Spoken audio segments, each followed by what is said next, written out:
हमारे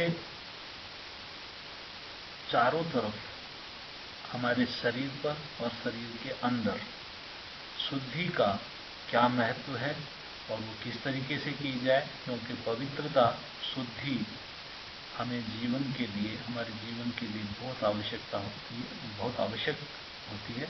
अतः इस अध्याय का बहुत महत्व है। मुझे पूरी उम्मीद है कि आप इसको ध्यान से सुनेंगे। नवम अध्याय प्रथम सुभाषित।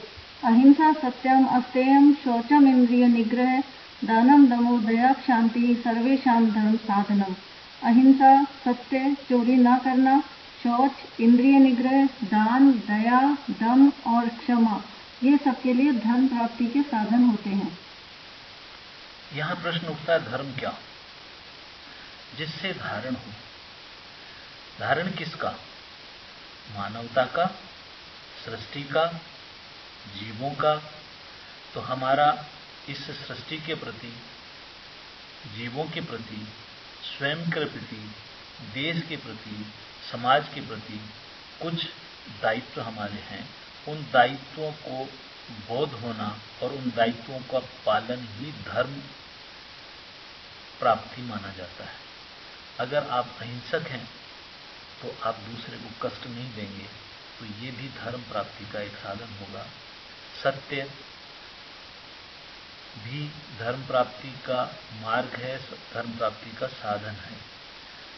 चोरी न करना, शुद्धता रखना, इंद्रियों को वश में रखना, दान करना, प्राणी मात्र के प्रति दया रखना, इंद्रियों को विषयों की तरफ न जाने देना और क्षमाशील होना, ये मनुष्य को पूरे विश्व में, समाज में, परिवार में उन्नत करते हैं। और जो इनकी पालना करता है, सच में वही धर्म माना जाता है। इनकी जो पालन करने वाला है वही धार्मिक है, वही समस्त जाति के लिए, समस्त समाज के लिए, विश्व के लिए उपयुक्त व्यक्ति है और वही इन सबको धारण कर सकता है, इन सबको तरीके से संपन्न करवा सकता है। नवम अध्याय द्वितीय सुभाषित। यो वर्तते शुचित्वेन स वैश्वानर उच्यते, यो वर्तते अशुचित्वेन स वैश्वानर उच्यते। जो शुद्धता से रहता है वह वैश्वानर, और जो शुद्धता से नहीं रहता है वह अशुद्धता का प्रतीक माना जाता है। यहाँ वैश्वानर को अग्नि के दो रूप हैं, एक सकारात्मक, एक नकारात्मक, एक देवत्व रूप, एक अग्नित्व रूप। जब अग्नि के द्वारा आहार का पाक होता है तो वो देवत्व रूप में है, और उसी अग्नि के द्वारा कहीं किसी जगह आग लग जाती है तो वो उसका राक्षसी रूप होता है। इसलिए दोनों का नाम वैश्वानर है। लेकिन वैश्वानर अगर शुचित्व है, पवित्र है, उसका उद्देश्य पवित्र है, उसका कार्य पवित्र है, तो वो वैश्वानर देवत्व रूप में है। और अगर अशुचित्व है, अनियंत्रित है, तो वो राक्षस रूप माना जाता है। नवम अध्याय तृतीय सुभाषित। मनः शौचम कर्म शौचम कुल शौचम तथैव च शरीर शौचम वाक् शौचम शौचम पंचविधम स्मृतम। पंचविध शौच मन का, कर्म का, कुल का, शरीर का तथा वाणी का, इस प्रकार शौच पंचविध होता है। चतुर्थ सुभाषित। पंचस्वेतेषु शौचेषु हृदि शौचम विशिष्यते, हृदयस्य तु शौचेन स्वर्गम गच्छति मानवः। इन पांचों शौचों में मन शौच विशेष होता है, इसके शौच से मनुष्य स्वर्ग में जाता है। जो पवित्रता है, शौच है, शुद्धि है, उसके 5 प्रकार बताए गए। इन 5 प्रकारों में सर्वश्रेष्ठ मन शौच है, क्योंकि अगर हम इन 4 को अपनाते हैं और 5वें को, मन शौच को नहीं अपनाते हैं, तो ये सब किसी काम की नहीं रहती हैं। और अगर ये करते हैं तो मन शौच के बिना इनकी परिलब्धि नहीं हो सकती। हमें वाणी में शौच रखना चाहिए, हमें बोलने में शुद्धता, पवित्रता और सत्यता होनी चाहिए। शरीर में शुद्धि रखनी चाहिए, शरीर को साफ सुथरा और निर्मल और कांतियुक्त हमको रखना चाहिए। कुल शौच, हमें हमारे जिस कुल में हम पैदा हुए हैं उस कुल की मान मर्यादाओं को हमको तरीके से निर्वहन करना चाहिए, यही कुल शौच है। और कर्म शौच, जो भी हम काम करें वो पवित्रता पूर्वक पारदर्शी तरीके से और बहुत संयम से किया जाए तो वो कर्म सोच है। और इन सब के लिए जो मूल है वो है मन सोच, क्योंकि मन शुद्धि परम शुद्धि। अगर मन शुद्ध नहीं है तो कोई भी शुद्धि कारगर नहीं है। इसलिए इन सब शुद्धियों में, इन सब शौचों में मन शौच सर्वश्रेष्ठ मानी जाती है। नवम अध्याय पंचम सुभाषित। शौचम तु द्विविधम प्रोक्तम बाह्यम आभ्यंतरम तथा मृत जलाभ्याम स्मृतम बाह्यम मन शुद्धि तथांतरम।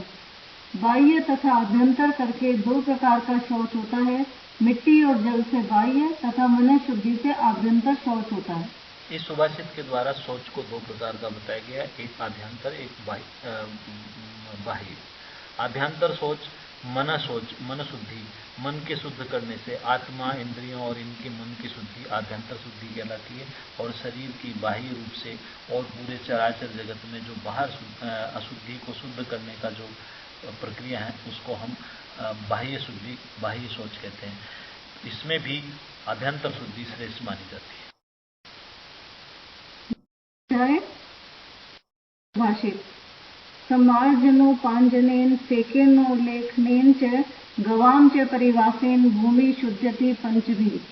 झाड़ू लगाना, गोबर से पोतना, जल से सिंचन करना, खोदकर मिट्टी निकालना, गायों को बांधना, इन 5 साधनों से भूमि की शुद्धि होती है। जो भूमि है उसकी शुद्धि के ये 5 उपाय बताए गए हैं। सम्मार्जन, जब भी हम झाड़ू लगाते हैं तो उसके ऊपर जो कचरा होता है उसको हम एकत्र करके दूसरी जगह डाल सकते हैं, तो भूमि शुद्धि का पहला सूत्र है सम्मार्जन। उपांजन, आप देखिए प्राचीन समय में घरों में जो चौक होते थे उनको गोबर से, गोमय से और मिट्टी से लीपा जाता था तो वो शुद्ध और पवित्र हो जाते थे। तो उपांजन मिट्टी को या भूमि को शुद्धि का एक उपाय है। ऐसे ही सेकेंड, उसके ऊपर पानी छिड़कने से भी बहुत सारे डस्ट पार्टिकल्स और बहुत सारे अशुद्धियों से मुक्ति मिलती है सिंचन करने से या पानी के छिड़काव करने से।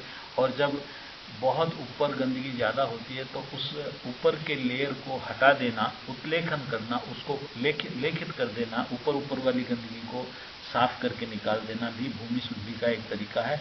और गाय का जहाँ वास होता है, गाय के वास होने से गाय, गोमय और गोमूत्र और गाय के जो धूली है खुर से निकली हुई, वो हमारी शुद्धि का एक परम स्रोत बताया गया है। क्योंकि गोमय में भी बहुत सारे ऐसे पदार्थ होते हैं जो एंटीबैक्टीरियल होते हैं, वो दुर्गंधनाशक होते हैं। और मूत्र में भी इस तरह की बहुत सारी चीज़ें होती हैं जो शुद्धि का एक रास्ता होती है। तो गाय के वास करने से भी भूमि में शुद्धता आती है। नवम अध्याय नवम सुभाषित। लक्ष्मीश्च गोमये नित्यं पवित्रा सर्वमंगला गोमया लेपनम तस्मात् कर्तव्यम पांडुनंदन। गाय के ताजे गोबर में नित्य पवित्र मंगलकारी लक्ष्मी वास करती है, इसलिए हे पांडव गोमय से लेपन किया जाए। गोमय का बड़ा महत्व बताया गया है। प्राचीन समय में गायें वन में चर के आती थी तो वो बहुत सारी जड़ी बूटियों को भी भक्षण करती थी, तो उस गोमय में बहुत सारे गुण विद्यमान होते थे उन औषधियों की। इसके साथ ही गोमय में अगर देखा जाए तो nitrogen, phosphorus, potassium, iron, zinc, गंधक आदि बहुत सारे तत्व उपस्थित होते हैं। इन तत्वों के कारण यह गोमय एंटीसेप्टिक होता है, दुर्गंधनाशक होता है। और इसका एक और जो विशेष 2 चीज़ें गोमय की जो वैज्ञानिकों ने अभी खोजी हैं वो है, एक तो ये एंटी थर्मल है। जब गोमय से युक्त कोई भी दीवार होती है उसमें टेम्परेचर को वो थोड़ा रोकता है। तो इस अगर गोमय से लिपा हुआ घर होता है तो वो सर्दियों में गर्म रहता है और गर्मियों में ठंडा रहता है। और इसी तरीके से जब विकीर्ण से कोई खतरा होता है, तो वो भी अगर गोमय से लिपा हुआ घर है उसमें अगर हम रहते हैं तो वहाँ विकीर्ण, तो ये विकीर्ण विरोधी हैं और कीटनाशक विरोधी हैं। इसलिए इसमें प्राचीन हमारे जो धार्मिक ग्रंथ हैं उसमें बताया गया है कि गोमय में लक्ष्मी का वास होता है।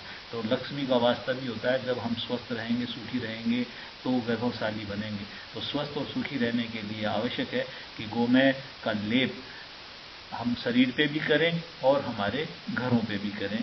इसका महत्व यहाँ इस सुभाषित के द्वारा बताया गया। नवम अध्याय दशम सुभाषित। यथा सूर्यांशुभिः स्पृष्टं सर्वं शुचि भविष्यति तथा तदर्ची निर्दग्धं सर्वं शुचि भविष्यति। जैसे सूर्य की किरणों से प्रभावित हुए सब द्रव्य शुद्ध हो जाते हैं, वैसे तेरी ज्वालाओं से दग्ध हुए सब द्रव्य शुद्ध हो जाते हैं। सूर्य रश्मियों के अंदर बहुत सारी अल्ट्रावायलेट रेज होती हैं, इंफ्रारेड्स होती हैं और सोलर रेडिएशन होता है। इसलिए जीवाणु का रोध, जीवाणु का शमन सूर्य की किरणों में होता है, और जो सूर्य किरणों में संभव होता है वैसा सा ही कुछ अग्नि के द्वारा भी होता है। आचार्य सुश्रुत ने यहाँ जब अग्निकर्म लिखा और शस्त्र चिकित्सा लिखी तो वहाँ लिखा तप्त शस्त्रेण छिन्यात् पाक भयम नास्ति। अगर तप्त शस्त्र से छेदन करते हैं तो पाक का भय नहीं होता है, मतलब सेप्सिस नहीं होती है, कोई भी इन्फ्लेमेशन नहीं होती है। तो अग्नि के द्वारा जब किसी भी चीज़ को जला दिया जाता है या उस अग्नि में से वो निकलता है तो वो उसके समस्त दोष नष्ट। नवम अध्याय एकादश सुभाषित। पंथानश्च विशुद्ध्यन्ति सूर्य सूर्यांशु मारुतैः। रास्ते में चंद्र सूर्य की रश्मियों से तथा वायु से शुद्धि होती है। मार्ग शोधन के प्राकृतिक संसाधन हवा, सूर्य की किरणें और चंद्रमा की चांदनी, ये तीन हैं जो मार्ग की शुद्धि करती है। हवा के द्वारा गंदी चीजों को प्रवाहित करके दूर ले जाया जाता है, सूर्य की रश्मियों के द्वारा उनको शुद्ध कर दिया जाता है और चंद्रमा की किरणों के द्वारा उनको शीतल कर दिया जाता है। इस तरह से ये तीन जो प्रमुख संसाधन है, प्राकृतिक संसाधन है, वो रास्तों की और पूरी भूमि की स्वच्छता करते हैं। नवम अध्याय द्वादश सुभाषित। अद्भिर्गात्राणि शुद्ध्यन्ति मनः सत्येन शुद्ध्यति विद्या तपोभ्याम भूतात्मा बुद्धिर्ज्ञानेन शुद्ध्यति। जल से शरीर गात्र, सत्य से मन, विद्या और तप से भूतात्मा तथा ज्ञान से बुद्धि शुद्ध हो जाते हैं। हमने पूर्व अध्याय में स्नान का अध्याय पढ़ा था। जब शरीर के ऊपर कोई भी मल या कोई विष लग जाता है, कोई अशुद्धि होती है, तो उसको साफ करने का सबसे बढ़िया तरीका है जल। पानी के द्वारा हम बहुत सारी शारीरिक जो बाह्य रूप से अशुद्धियां होती हैं उनको शुद्ध करते हैं। और जब सत्यवादी होता है आदमी, सत्य का आचरण करता है, तो उसका मन पवित्र होता है, मन शुद्ध होता है। ऐसे ही जब विद्या और तप करते हैं तो जो जीवात्मा होती है, जो सूक्ष्म शरीर है, वो शुद्ध होता है। और अगर बुद्धि का शोधन करना होता है तो ज्ञान के द्वारा होता है। ज्ञान से हमारी बुद्धि निर्मल होती है और जब निर्मल होती है तो विवेक उत्पन्न होता है। विवेक उत्पन्न होता है तो हम सद असत की विश्लेषण करने में समर्थ हो जाते हैं, और जब विश्लेषण में समर्थ हो गए तो असत कार्य नहीं करेंगे और सत कार्य करेंगे, तो निश्चित रूप से मन शुद्धि होकर हम समाज के लिए उपयोगी होंगे। नवम अध्याय त्रयोदश सुभाषित। मनः शुद्धिश्च विज्ञया धर्मेण आध्यात्म विद्या। मन की शुद्धि धर्म से तथा आध्यात्मिक विद्या से होती है। मन शुद्धि के दो प्रमुख आयाम बताए हैं। एक है धर्म के अनुसार आचार विचार, आहार विहार, सोच समझ रखने से।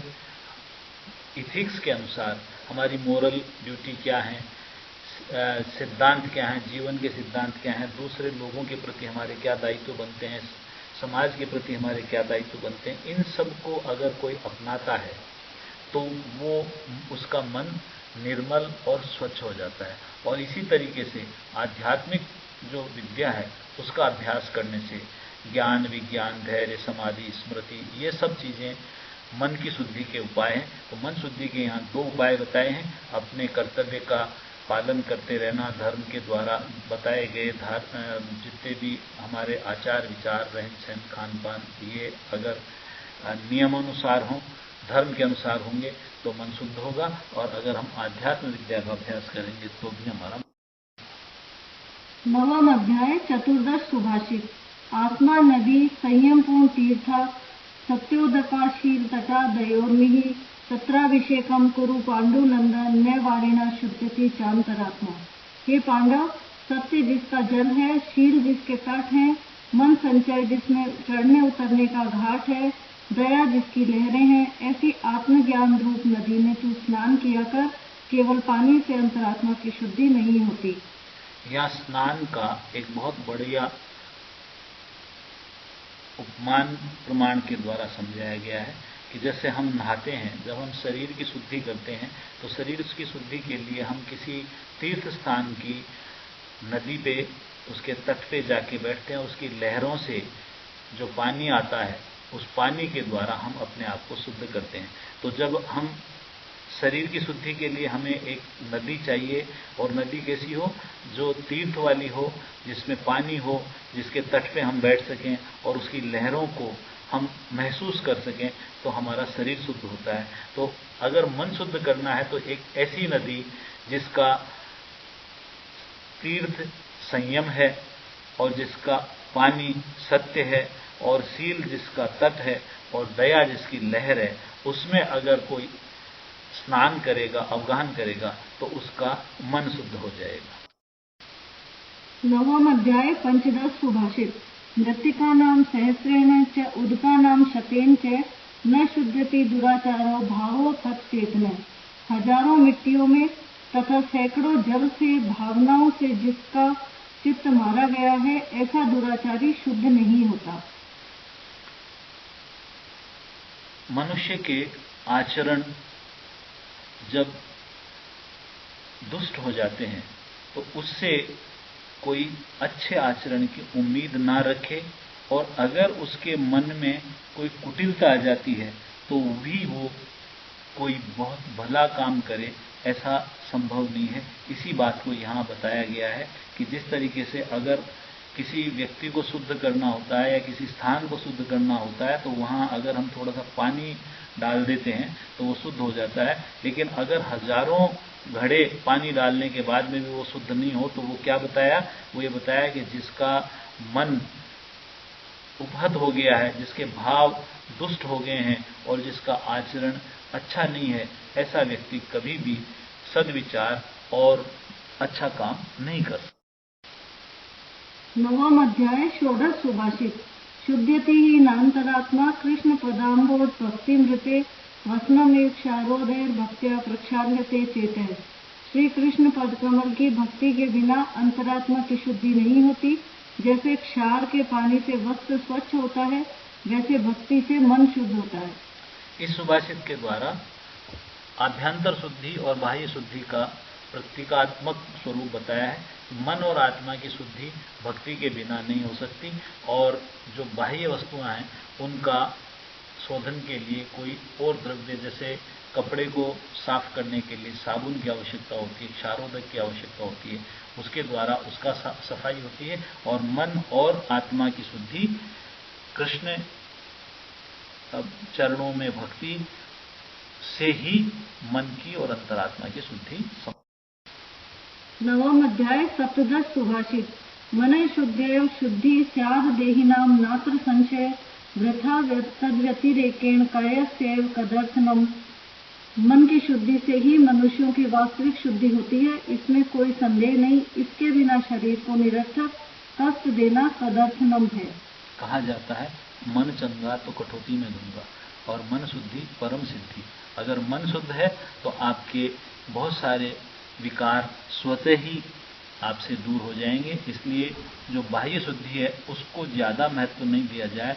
मानसिक शुद्धि, अंतर्मन की शुद्धि, अंतरात्मा की शुद्धि को परम शुद्धि बताया। 9वां अध्याय अष्टादश सुभाषित। सर्वेषामेव शौचानाम अर्थ शौचम परम स्मृतम यो अर्थे शुचि ही स शुचि न मृदवारी शुचि शुचि। सर्व प्रकार के शौच में अर्थ शौच सर्वश्रेष्ठ कहा जाता है, इसलिए जो अर्थ में शुद्ध है वही वास्तव में शुद्ध होता है। पानी मिट्टी से शुद्ध हुआ शुद्ध नहीं होता। अर्थ शुद्धि के यहाँ दो अर्थ बताए गए हैं, एक इंद्रियार्थ और एक धनार्जन।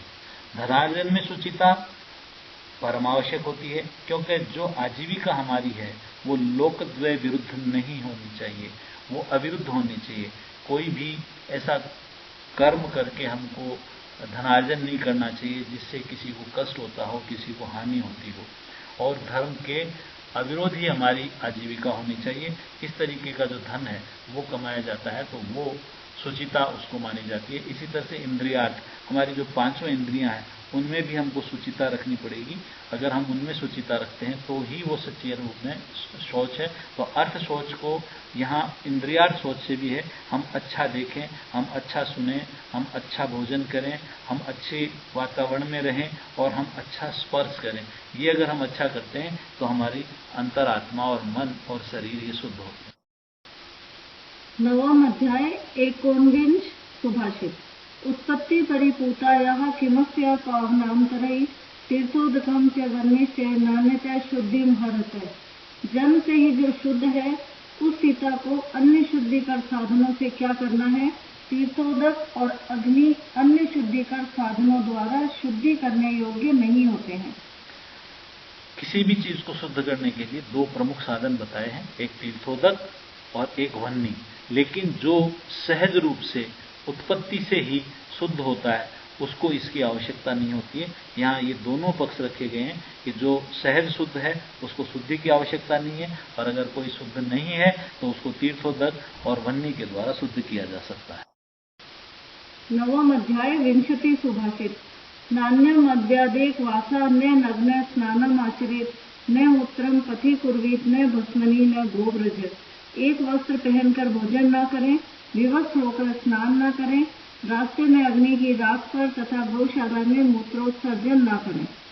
यहाँ कुछ वर्ज्य बताए हैं, निषेध बताए गए हैं, क्योंकि अगर हम इनका अभ्यास करते हैं या ये हमारे जीवन में हम अपनाते हैं तो बहुत सारे तकलीफें शारीरिक, मानसिक, आत्मिक, आध्यात्मिक, आधिभौतिक तकलीफें हमें आ सकती हैं। एक वासा न अन्यम, जब हम भोजन कर रहे होते हैं उस समय में वही वस्त्र नहीं हो जिस वस्त्र को पहन के हम सोए हैं और जिस वस्त्र को पहन के हम बाहर जाते हैं, क्योंकि वस्त्रों के द्वारा जीवाणुओं का या अन्य अशुद्ध वस्तुओं का संगम हो सकता है उनका। इसलिए जब हम भोजन कर रहे होते हैं या हम अपनी कोई इबादत कर रहे होते हैं तो ये प्राचीन समय में ऐसा था, इन सब के समय में आपके वस्त्र अलग अलग होने चाहिए। ऐसे ही नग्न होकर स्नान न करने का विधान है। और मूत्र त्याग के विषय में कहा है, रास्ते में किसी भी राख पे और जहाँ गायें रहती हैं वहाँ पे हमें मूत्र का त्याग वर्जित बताया। नवम अध्याय एकविंशति सुभाषित। ग्राम आवास तीर्थाणाम क्षेत्राणाम च वर्तमनि विमूत्रम नानुतिष्ठेत न कृष्टे न च गोव्रजे। गांव, घर, तीर्थ क्षेत्र इनके मार्गों में जोते हुए क्षेत्र में गौशाला में मल मूत्र विसर्जन न करें। मल और मूत्र के द्वारा बहुत सारे रोग उत्पन्न हो सकते हैं। आप देखते हैं कृमि रोगों का संक्रमण या अन्य ये अशुद्धि के प्रमुख स्रोत हैं। अगर इनको तरीके से सही जगह पे हम उत्सर्ग नहीं करेंगे और कहीं भी ऐसी जगह करेंगे तो ये बहुत सारी बीमारियों का कारण बन जाएंगे। और इसी को दृष्टि रखते हुए ये सब बातें कही गई हैं कि गांव के रास्ते पे, आवास के रास्ते पे, तीर्थ क्षेत्र के मार्ग पे, जोते हुए खेत में और गौशाला में मल मूत्र का उत्सर्जन ना करें।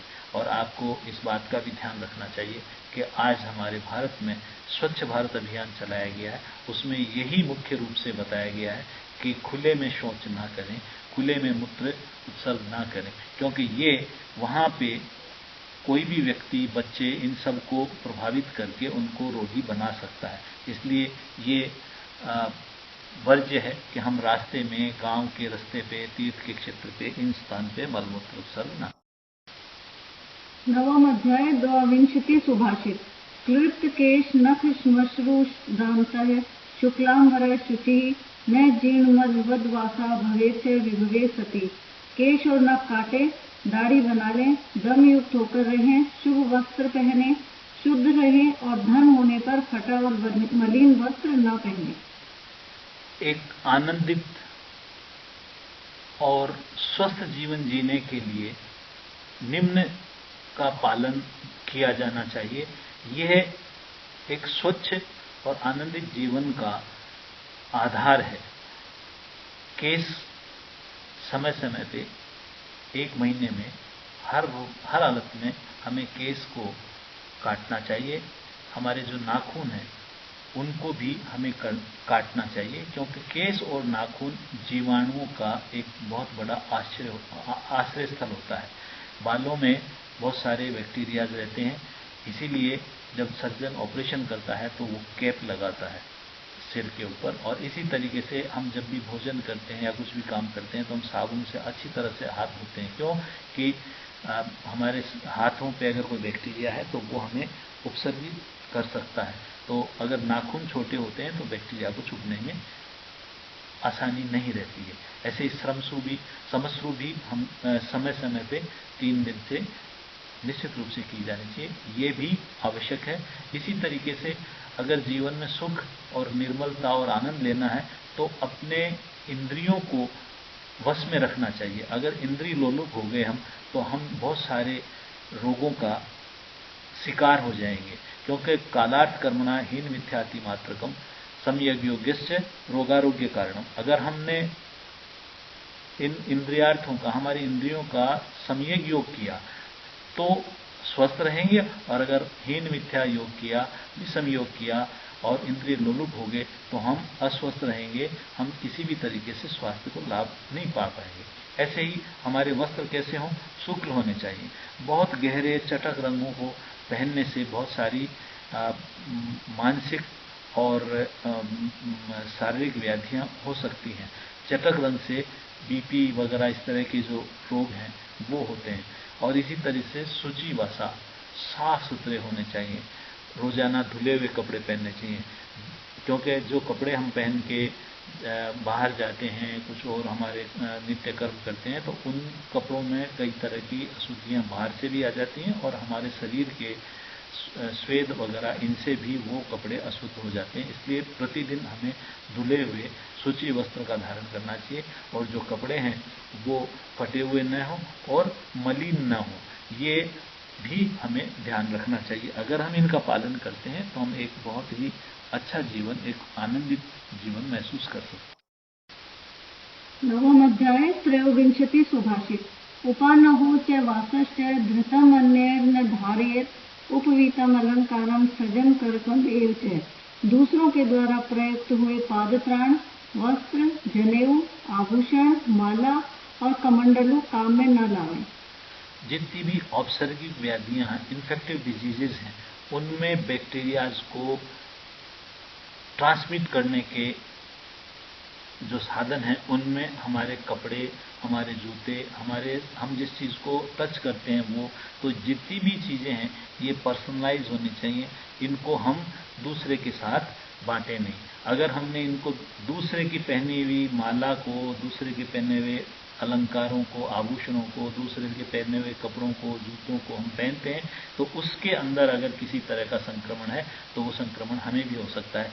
इसलिए ये बिल्कुल विधान दिया गया है कि किसी भी दूसरे के द्वारा पहनी हुई इन चीजों को हमें कभी भी नहीं पहनना चाहिए।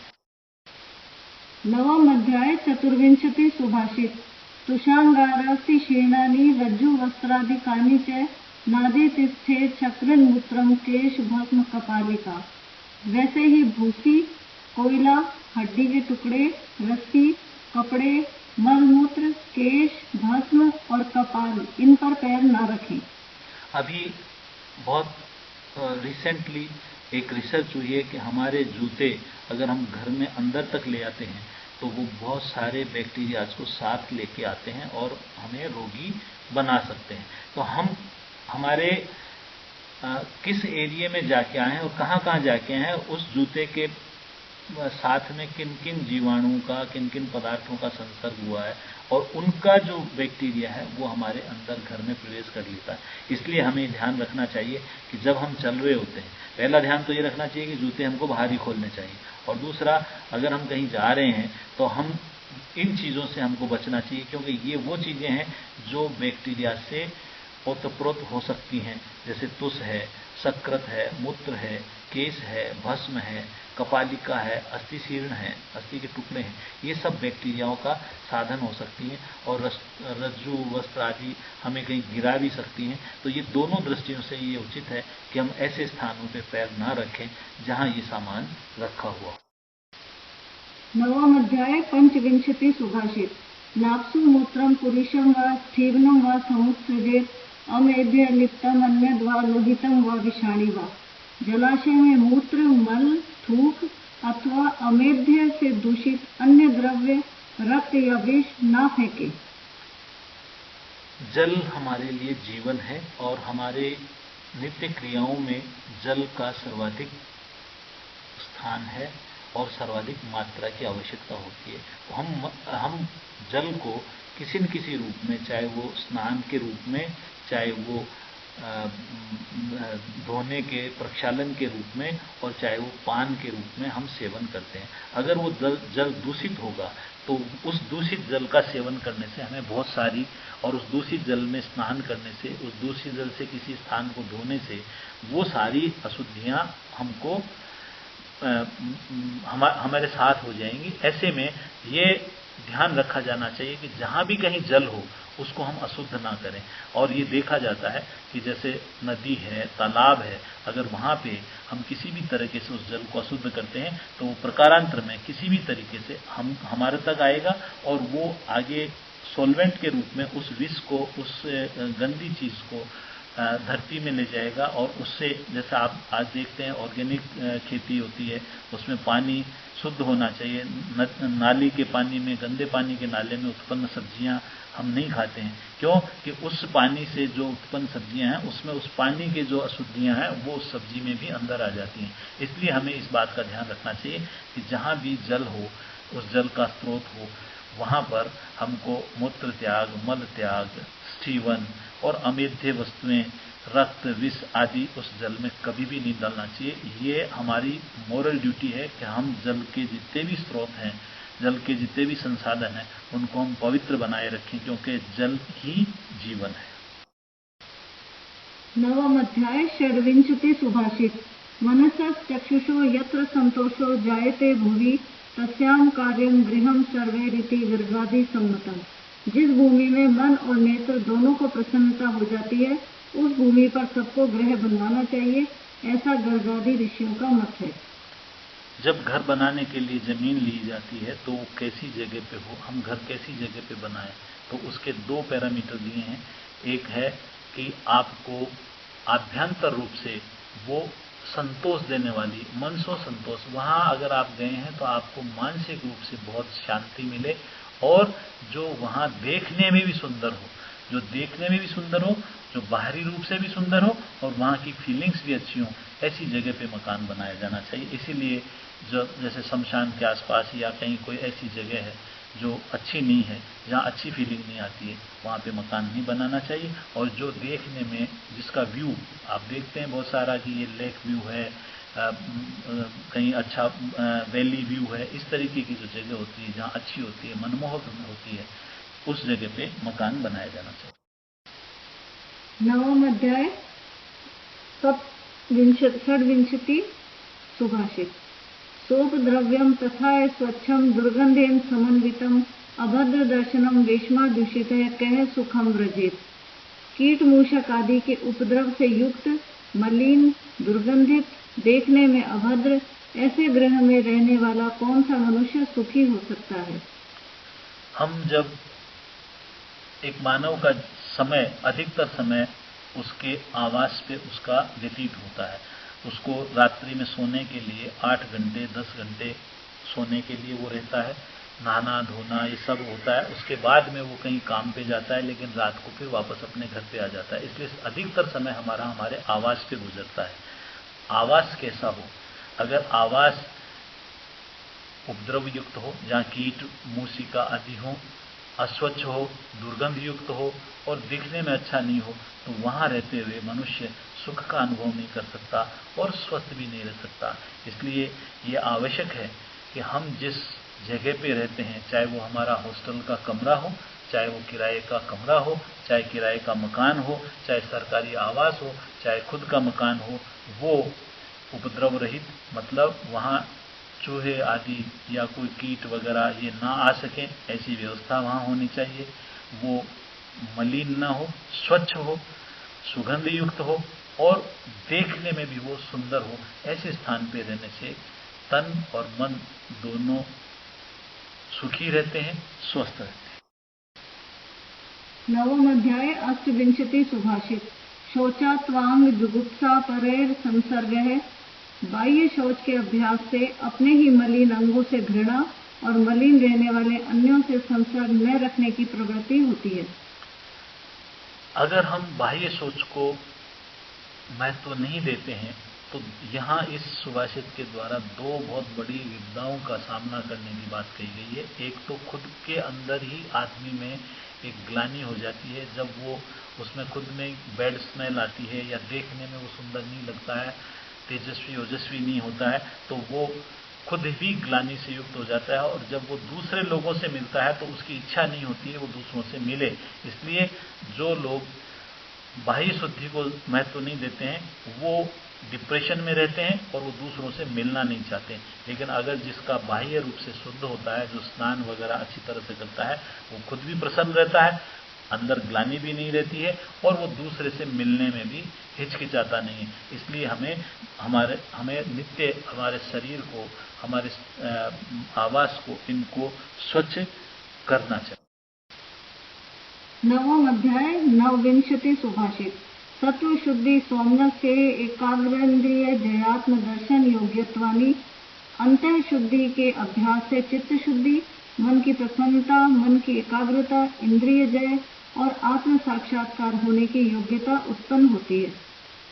जब चित्त की शुद्धि हो जाती है, मन की शुद्धि हो जाती है, अंतः की शुद्धि हो जाती है, तो बहुत सारे फल अपने आप मिलने लग जाते हैं। सबसे पहले मन शुद्ध हो जाता है। मन शुद्ध होता है तो मन में सोमनस्यता उत्पन्न होती है, आदमी व्यवहार कुशल होता है, आदमी लोगों को, दूसरों को प्रिय लगने लग जाता है। जबकि अगर उसका मन शुद्ध नहीं होता है तो वो व्यवहारिक भी नहीं होता है और वो झगड़ालू भी होता है और वो नकारात्मक भी होता है और उसमें दूसरे के प्रति कोई सहयोगात्मक स्थिति नहीं होती है। इसलिए मन शुद्ध होता है तो सोमनस्य उत्पन्न होता है, मन की एकाग्रता बढ़ती है। अगर मन शुद्ध है, मन पवित्र है, तो आपकी किसी भी वस्तु के ऊपर एकाग्रता बढ़ती है। और इसी तरीके से इंद्रियों पे भी संयम होता है और जब इंद्रियों पे संयम हो जाएगा, सोमनस्य उत्पन्न हो जाएगा, सत्व की शुद्धि हो जाएगी, एकाग्रता की भी वृद्धि हो जाएगी, तो आत्मदर्शन की योग्यता निश्चित रूप से उत्पन्न हो जाएगी और मोक्ष प्राप्ति की ओर हम अग्रसर होंगे। इसलिए आत्मशुद्धि, अंतः शुद्धि परम शुद्धि है। अंतः शुद्धि से ये सब शुद्धियों मिलने वाली हैं, इनसे ये सब फल मिलने वाले। आइए वाग्भट के इस सुभाषित के साथ इस अध्याय का समापन करते हैं। विज्जाम साधु वृत्ता नाम भद्रम आगम साधि नाम अभ्यस्त कर्मणाम भद्रम भद्रम भद्राभिलाषणम। जय हिंद, जय आयुर्वेद, जय भारत।